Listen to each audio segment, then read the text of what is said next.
Ms. Ludford. My name is Julie Drury, and I am the Executive Director for Accountability and Assessment with Roanoke City Public Schools, and I'm so glad that you've agreed to interview with us this morning. All right. Well, good morning. I'm happy to be here and happy that you have chosen me for an interview. This is this interview normally lasts about 30 minutes, so please make sure that you bide your time appropriately. At the end of the interview, I'll ask you to ask any questions you may have. Along the way, if you have any questions about the questions, please feel free to ask. Okay. All All right. right, Awesome. so let's get started. Okay. So please tell me about your background and what inspired you to become a library media specialist.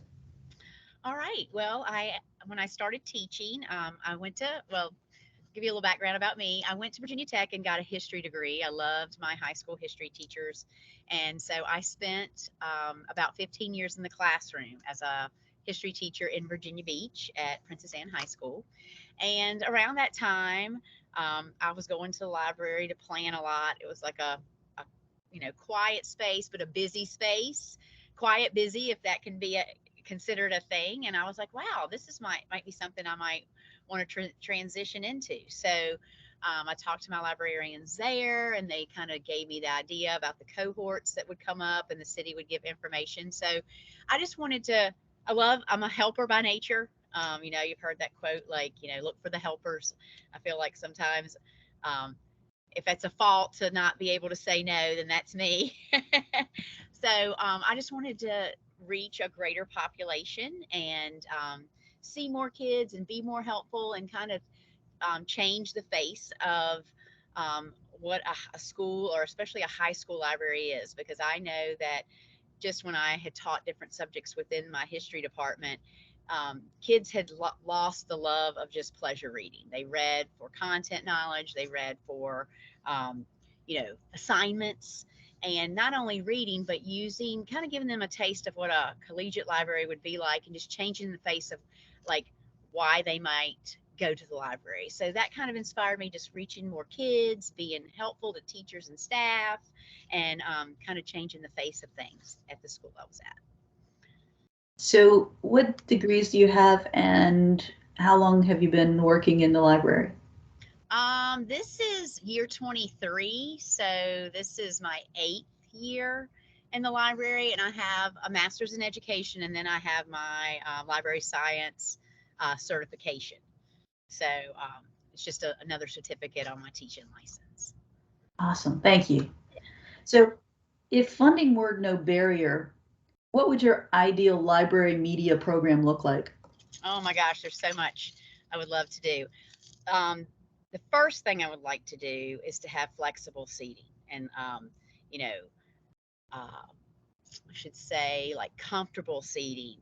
Um, the kids love couches and they love cafe tables. We definitely would need plugs for them to charge their, devices, whether it be their Chromebook or their phones.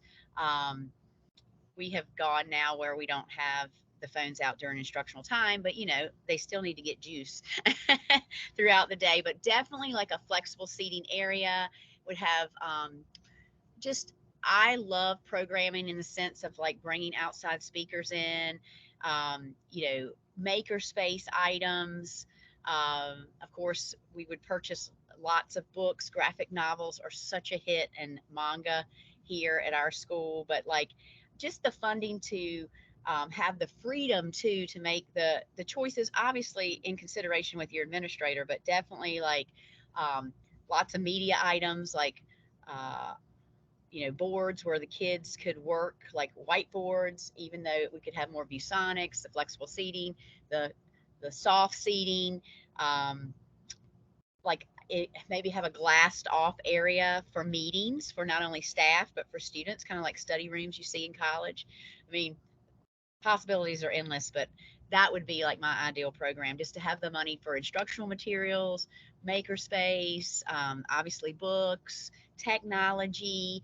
Like I see now that like we have a budget, a library budget, and a lot of teachers need, like they want to re-up their gym kit, they'll want to re-up their book it or something, and sometimes the school pays for that, but then they call on us too, so we could have money to help them do that as well and get like school licenses, which could kind of be a combo of instructional, you know, funding with the school budget too.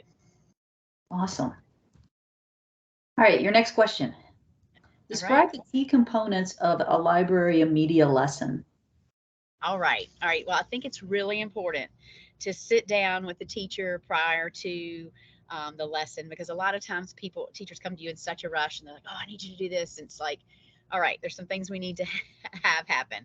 Um, Obviously, get whatever project sheet they're working on so you can get a head around their material.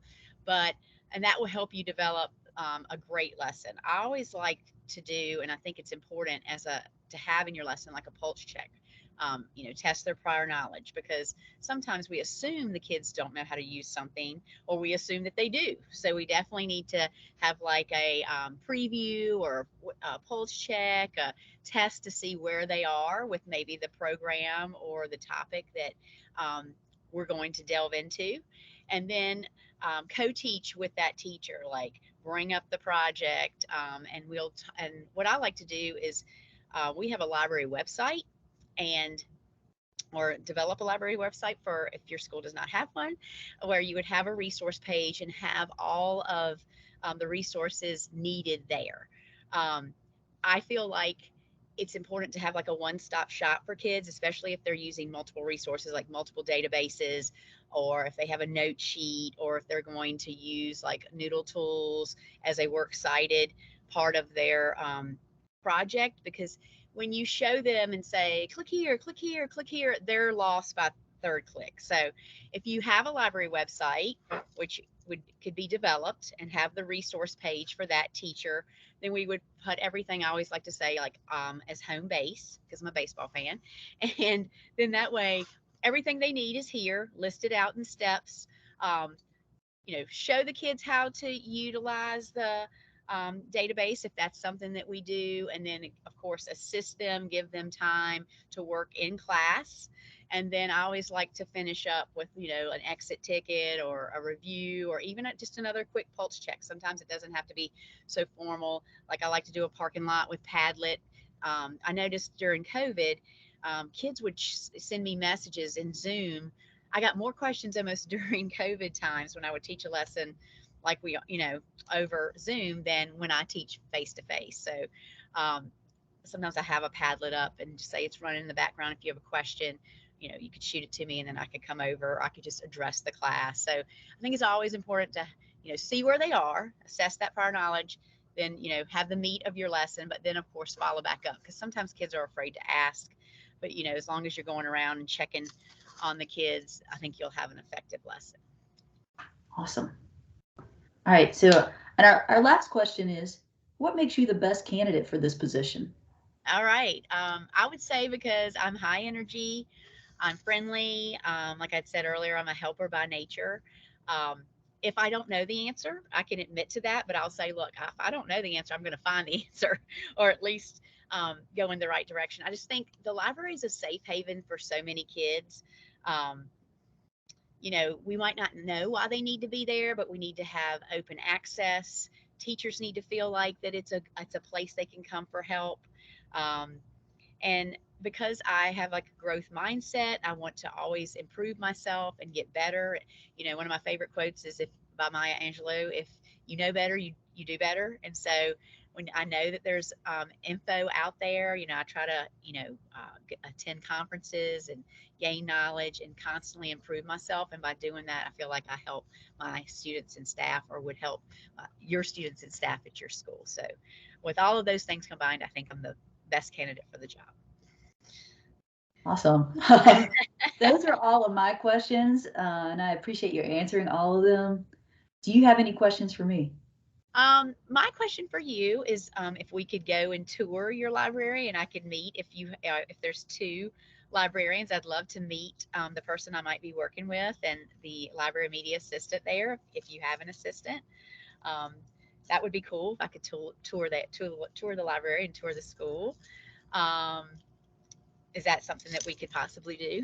We could definitely make that happen. As you were talking about your ideal library if you could have any amount of money. The flexible seating is Patrick Henry High School. Right. It's really we've got unique chairs that rock, and we've got couches and low tables and high tables, and it's a really nice place, and I'm sure that Miss Dennis and Mr. Colley would love to meet you. All right. Well, Yeah, that's awesome. I think it's really important. I'm big into building relationships, so would love to meet them. But great. other than that, I don't really have any more questions. All right. Well, thank you again, and I look forward to talking to you in the very near future. All right. Well, thank you so much. All right.